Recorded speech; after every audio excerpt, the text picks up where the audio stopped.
He told me 700 grams of ayahuasca leaf distilled into like a little beaker. It was crazy. The moment the medicine hit my lips, it was like...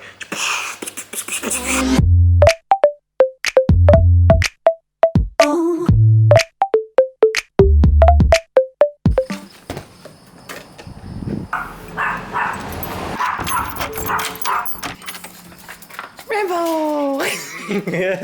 Hey, buddy. Come here. Oh my gosh, you've been home all day, home alone. I'm so sorry for taking so long, little bro. Give us your spinners. Give us your spinners. Let's go. What's up, internet? Sorry it's been so long. I always want to make vlogs and share what's been going on in my life, but I've just been spending so many moments so present, blissfully here in the now, that I don't have an opportunity to capture it. They always say, like, on Facebook and Instagram, it's like your highlight reel of your life. But personally, my most beautiful, best, happiest moments are when I'm alone or with my family or with my friends and not capturing it on my phone or on my camera. So, but I feel not an obligation, but a responsibility to share the downloads and the things that have been going on in my life, tips that allow me to be a happier, whole, more grateful human being. Right, Rambo? You teach us how to be a happy and present little being, right? So, woo! Hey, buddy, oh, I missed you so much. You're just my favorite little boy. Little Rambo baby. Just my favorite little nephew. Yeah, I'm really happy to see you too, man. We're gonna be roommates for the next few days. Costa has some business to take care of, so I'm always happy to look after my little guy. Costa gave him a haircut this time, and he doesn't have his big poofy face anymore. It's okay, little buddy boy. I know what it's like to have a new haircut and go through that awkward phase and not feel very cute, but I think the internet loves you anyway. Rambo, say hey to the vlog. They always mention how cute you are in the comments. You can at least say thanks. Alright, so here's some updates. I'm gonna put on a shirt because sometimes people in the comments are just tripping about me not wearing a shirt. I'm actually quite proud of my 5-month vegan gains. I'm not showing off, but I'm on a freaking humid, hot tropical island, so I don't feel a need to wear a shirt all the time. But to make you guys happy and the content may be more digestible, I'll put on a shirt, okay? So I just got out of my 3rd ayahuasca ceremony yesterday, and it was... yeah, this one was pretty intense. They're always really intense in their own way, but this one was physically really taxing for me. Normally when you take plant medicines, a common thing is called the purge, la purga, and the purge is when you throw up or you poop, or both. And this represents not just like physical stuff coming out of your body, but like energetic, karmic thing. Emotional baggage that you might be carrying from past traumas or whatever it may be. We carry a lot of things with us, like limiting beliefs or just stuff that doesn't matter. Rambo, what are you doing? What you digging for? I don't know why he does that. Maybe one of those digging dogs back in his past life. Rambo, what are you doing? Yeah, you sit there nice and quiet, nice and patient, and I'll hook you up with some snacks, okay? Whew. Yeah, so the ceremony last night, I took a heroic dose. The shaman that was holding space for me, he told me it was the biggest dose he has ever served anyone in his entire 20 years of experience. It's not something I'm proud of. I don't want it to seem like I'm some frat bro that can drink a lot of beers, but I've always been able to handle a lot of psychedelics. I was also on a 27-hour fast because, well, you guys know why, because when you're not digesting food, a lot of our energy goes towards awakening consciousness. So yeah, I was on a long fast. He told me 700 grams of ayahuasca leaf distilled into like a little beaker. It was crazy. The moment the medicine hit my lips, it was like... I could feel it, like the moment it touched my tongue and the moment I swallowed it, it was just like... it was really hard to describe. You can always tell like it's so mystical when you're holding it and you make the intention right before you drink it. The moment I like put the glass to my lips, it was like the third eye. I was like, everything was just vibrating. Every cell was just, it was so cool. Halfway through the night, I probably spent like an hour or two just vomiting and shitting and vomiting and shitting, and I was purging out of like both ends. It was really wild. I feel like I'm quite a physically pure person. Like I'm not really full of toxins, and I take really good care of my body. Only put whole, nutritious, natural foods, like as close to the source as possible. I haven't drinking alcohol in like almost 7 months. The medicine works in its own divine way. Like sometimes it's like interdimensional. You can't even fathom with your physical 3D mind what's going on. Yeah, it was really cool. People always don't really like the uncomfortable parts of plant medicine, but I'm all about the purge, because the way you feel after is like just so light. You don't even realize how much baggage that you're carrying until you let it go. It's like the way that people behave and when they act out, it's because they have unresolved childhood traumas or just unresolved issues that have never been dealt with. So when you get to let that go, you don't have those like filters that you're filtering life through, and you can be like a more present whole human being without having past experiences dictate who you are and your ability to be full and loving to everyone that you meet. I know you guys have been waiting for downloads from the first 2 ayahuasca ceremonies, so I'll just share like 3 things that have been really impactful and have allowed me to be more present and grateful. Number 1, I think so much about my family and like my sister and my parents, just the people that are closest in your bloodline, especially during ceremony. I have like such deep thoughts of gratitude and love and appreciation for them. So the takeaway is that you should love your family. Tell them often that you love them. I have so many friends that have had their parents pass away, either their mom or their dad or both. One huge regret that they had is that they didn't get enough, they feel like they didn't have enough opportunities to tell them how much they love and appreciate them. So I don't want to live with that kind of regret. So I try to tell my mom and my dad and Garnett and everyone that has been such a huge part of my life, I try to tell them how much I appreciate them as often as I can. So when I do get older and, you know, our physical bodies pass, I won't have this feeling that I didn't get a chance to tell them that I loved them enough. Number 2, this is for the men out there. This might be not TMI, but you know, some real freaking shit is to retain your semen. I can make a whole complete series of videos on this, but I learned this in my tantric teachings back in 2016, and it has just impacted my life on such a deep level. I don't think men today have any clue how valuable their seed is. We're taught that masturbation is good for you and ejaculating is healthy for your prostate. Fuck all that. It's so not true. It's so far from the truth. I'm gonna try to make this as concise as possible, but the ejaculation, like the orgasm, it's not, the ejaculation is like the forbidden fruit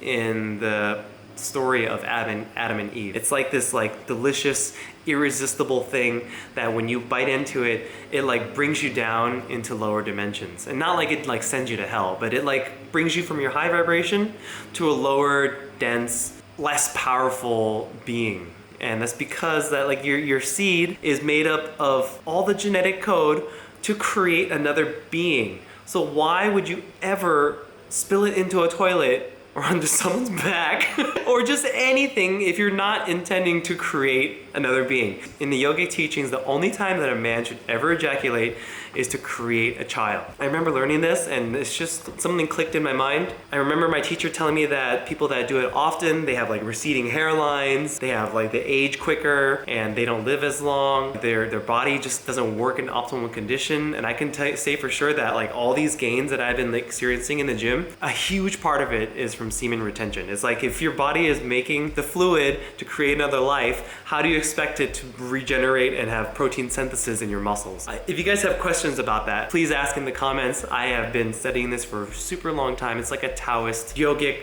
just all around spiritual, it's just like a no-brainer. I've gathered enough information to understand that it's like, of course, never again will I ever spill my seed unless it's to create another being. Sorry, that was a long one. Number 3, be grateful. Of course, I talk about this all the time in the vlogs, but gratitude is like the most powerful, potent, multiplying vibration. If you can feel grateful, it's just like 10-hit combo. It amplifies your whatever you want in your life. If you feel grateful, you attract more into your life. It's so simple, and it was so clear when I was on ayahuasca. It's like, just say thank you. And even in every ceremony, even like when I'm purging, I'm like, oh, thank you, thank you, thank you. Thank you for all the tiny little things in your life, all the little events that you think were bad that have actually led up to be good, all the just like little random, tiny little things that happen in your life. Everything, there's a space and perspective where you can feel like super grateful for it. The more that that you can just give thanks, the more the universe will give you to give more thanks about. You just like stay in this vibration of gratitude, and then voila, here's more things to be grateful for. It's so like, from personal experience, this has been the truest true. Absolute fact. Those are the 3 super strong. I got so much other information that I'm still processing and integrating because I just came out of it less than 24 hours ago. So I just really wanted to like, share you guys the top 3. So remember, love your family and tell them often. Number 3, for the men, retain your semen. Don't ever ejaculate. You could still have orgasms and not ejaculate. It just takes a little bit of practice, like super, super strong discipline and many, many months, maybe years of practice, but it's possible, and it's so much better than like a 10-second sneeze in your genitals. Trust me. You will live such a more powerful, conscious life. You will be such a more present, whole man if you can just not give in to this highest pleasure that has extreme detriment. It's like, it's the Newton law of what it's called. It's like for every reaction, there's an opposite or equal reaction.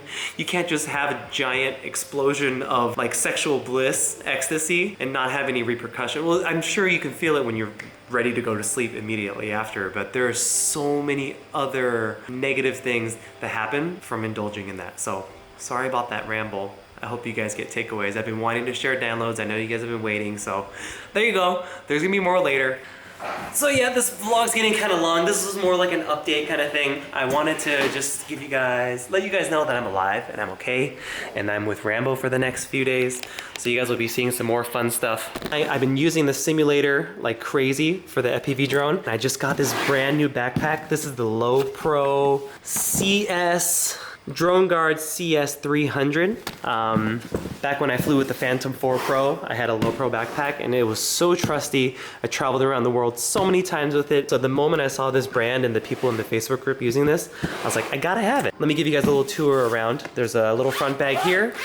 There's a bunch of little holes that you can strap your FPV quad to. I put mine inside, but a lot of people strap theirs with Velcro out here. And the reason I got this case is because you don't have to take off the propellers when you put away the drone. It's like a 30 second process. Having this case and not having to do it every time, it's just like, if you see a shot, you can just pop it out, turn on the remote, turn on the goggles, turn on the drone, and then you're like up in the air, ready to go. This was like the most appealing thing for me, was not having to put on the propellers. So it has this little center strap right here that holds it in place. All these things are Velcro and rearrangeable. You can turn it sideways, you could put the goggles on down here, but I chose this setup because this reminds me most of my Phantom. It comes with this bottom little lunch bag case that you can pull it out if you want to. And I put my remote here down on the bottom. I put my 2 extra batteries that I just got in the mail. I can have 60 minutes of fly time without having to come home between every single battery to charge. And then up top here, also what I love about this bag is that it has clearance, so you can put the goggles in here and not have to take the antennas off. There's a lot of cases out there that you have to take these antennas off, so there's enough clearance for the box to close. But this thing has like a ton of like ceiling space, so you can just close it. The antennas there's no pressure on this, and there's no pressure on the propellers, and it doesn't rattle around. And the coolest thing, if you're like into FPV flying, this little like briefcase part comes out, and then you can put your tools and propellers and extra stuff in here. And this serves as like a table, so you can like work on it and not lose any screws. And yeah, everything just kind of stays in this little basin. Right, Rambo? So yeah, I'm gonna get these batteries charging. I'll be flying a lot from, what are you doing? Costa has like the most amazing view at his place and this really comfy chair right here. So I'll just be chilling right here and I can just fly around the neighborhood, and I'll be practicing some really cool acrobatic flights. I've been logging a lot of hours in the simulator, so I'm really determined to do a backflip and a barrel roll in the next vlog. I think that's all the updates. This is kind of a long vlog, sorry about that. All the people that are subscribed to the channel, I feel not the need, but I feel the responsibility to like share my life with you guys, because it's really fun and you guys get value from it. Hopefully it makes your life better, and it makes me feel good to be able to share teachings that have enhanced my quality of life. With that being said, don't forget to subscribe. Make sure you hit the bell notification, because I'm probably blacklisted for posting conspiracy theories. Oh, yes, okay. Someone commented on the last vlog, one of my yogi friends, and someone else, I forgot, but you guys were asking about the zombie apocalypse. vaccine thing. So I'll just give you just a little couple tidbits. I don't want this video to get flagged or anything, but the CDC released this article. They said it was a joke or something. It's some like social conditioning move that they're doing, but they released this article and it was like a zombie preparation kit, like what to do in case there was a zombie apocalypse. Also, if you take a look at the movie I Am Legend or 28 Days Later, they were trying to like figure out some kind of cure for this worldwide disease, and then the cure turned backwards. It's like everything else that they put in the movies. It's all freaking propaganda and social conditioning, so when the actual events happen, we're not that surprised. We're like, oh, we've seen this before in the movies. Don't be afraid. Don't live in fear. And also, don't get the vaccine. I know all my lefty liberal friends back in home are just like lining up and really proud to share that they've gotten the vaccine. But I can tell you for sure that there have been thousands of deaths and hundreds of miscarriages that they haven't reported on the television. And it's not FDA approved. And the CEO of Pfizer, the main vaccine for this coronavirus, isn't taking the vaccine because he doesn't want to cut people in line. He doesn't want to be in front of all the other citizens that need it. I'm like, if you have an intuition or critical thinking mind, that should be a little sus to you. He's not that. What a noble CEO of a vaccine company. Bollocks. So ridiculous. But anyway, yeah, there's probably a zombie apocalypse vaccine. They're not going to be like flesh-eating, half-dead zombies, but more like just brain-dead, half-cyborg, unconscious human shells. Like in the Matrix, you know, like people that are just like not really there. They have like a shell, but like, I know you guys don't want to be one of those, and I don't want to be one of those. We gotta be the resistance, so don't get it. I personally don't feel like there's a reason to get this jab for something that has a 99.97% survival rate. And for all the lefty liberals out there, enough with the virtue signaling. That's how they want to make you feel like a very noble, helpful citizen of society. You're like doing it for everybody else, right? I've heard that excuse so many times. Like they're wearing the mask to protect everybody else. I just don't believe it. I don't buy it. I feel like I've been working with meditation practice and plant medicines for a few years now, and my intuition is, I feel like it's quite refined. I don't want to say it's like extremely sharp and perfect, but I just know when something is the truth. I know when something, I just doesn't know. You know when something doesn't feel right? Does it feel right to get a vaccine that's only been out for a few months? You're not absolutely sure if it's safe or effective, and the news is telling you to get it during a pandemic that you're like, the pandemic's on your phone. I feel like if there was a real, actual pandemic in this world, you would know for sure, without a doubt, that there's a worldwide emergency. Especially, this is like the best point. Sorry, this will be the last thing before I stop talking. If there really was an actual pandemic, all the third world countries that don't have access to sanitation or that are super crowded and can't social distance, there would be hundreds of millions of dead bodies. But the numbers just don't show that. Like the amount of people that have died this year is like pretty close to the amount of people that died last year. And yeah, I know people want to say, I trust the science, I trust the professionals. But like, science is not meant to be just blindly trusted. It's supposed to be questioned. It's supposed to be able to change. It's like pseudoscience has become this like freaking religion that people are indoctrinated by, and it's really scary. So I hope you guys can stay really in your hearts and really with your intuition. Sorry about all the ramble. I just had a lot to share, and after the ayahuasca journey, something like really opened within me, and after purging out both ends, I just feel like really clear and really able to express and tell you guys what's been going on. So I'll see you guys in the next one with little Rambo baby here. Right, buddy boy? Make sure to subscribe. Thanks for the kisses. You don't have to stick your tongue in my ear. And yeah, I love you guys. Sorry it's taking me so long. I've just been really enjoying my life out here. And stop, bro. Yeah, I'll be sharing more soon. So love you guys a long time. See you in the next one.